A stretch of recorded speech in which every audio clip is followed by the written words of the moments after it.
My stepfather gave me thrift store rags for Christmas while his kids unwrapped designer outfits. The vintage dealer offered me $12,000 for one of my rags. My stepfather, Leonard, had this thing about teaching me gratitude. Ever since he married my mom 8 years ago, he has made sure I understand my place in his household hierarchy. His twins, Sophie and Blake, were destined for greatness. They needed to look the part. I was lucky to have a roof over my head. Christmas shopping was Leonard's favorite power play. He'd take all three of us to the mall, march his twins into Nordstrom and Saks, then drag me to whatever thrift store was closest. Sophie and Blake would try on cashmere sweaters while I picked through donation bins. You need to learn the value of money, he'd tell me. Not everyone gets handed everything. Mom never said anything. She'd just stare at her phone while Leonard explained how building character meant starting from the bottom. This Christmas was supposed to be his masterpiece. Leonard had been planning it since October, dropping hints about how special it would be. On Christmas morning, he arranged us in the living room like a conductor preparing his orchestra. Mom sat in the corner with her coffee, silent as always. Sophie went first. She unwrapped a Burberry coat, the real one with the signature plaid lining. Blake got the matching men's version. Then came the accessories. Designer scarves, leather gloves, a Gucci belt for Blake, a Coach purse for Sophie. Your turn, kiddo. Leonard pushed a garbage bag toward me. Not wrapped, just a black hefty bag with a red bow stuck on top. Inside were the saddest clothes I'd ever seen. A wool coat that looked like something from a World War II movie, all brass buttons and weird shoulder pads. 3 dresses that screamed 1960s church lady. A leather jacket covered in studs and safety pins that smelled like mothballs. 2 pairs of shoes that looked orthopedic.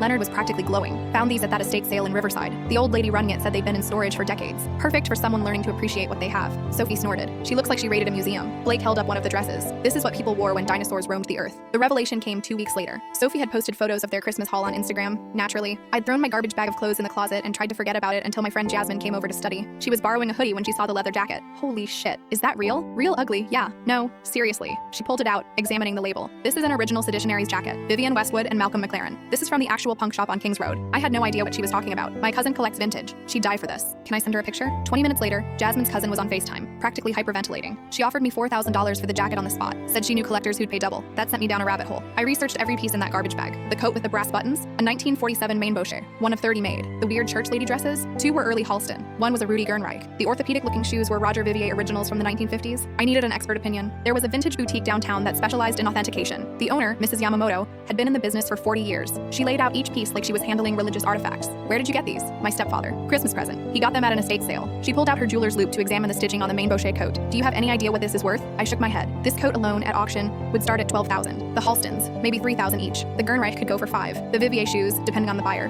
$4,000 minimum. The Westwood jacket is museum quality. I know a collector in Tokyo who'd pay $15,000 tomorrow. The room felt airless. That's impossible. She showed me recent auction results on her laptop. Similar pieces, similar prices, some even higher. Your stepfather thought these were worthless? He bought them to humiliate me, to teach me a lesson about gratitude. Mrs. Yamamoto laughed. Well, someone learned a lesson. The estate sale he mentioned was at the Whitmore estate in Riverside? I nodded. Mrs. Whitmore's mother was a fashion editor in the 60s. Her collection was legendary. The family had no idea what they had. Listed everything for $5 per piece. I sold the Westwood jacket to Jasmine's cousin, keeping the rest for now. Leonard still asks if I'm wearing my special Christmas presents. I tell him I'm saving them for special occasions. He has no idea how special.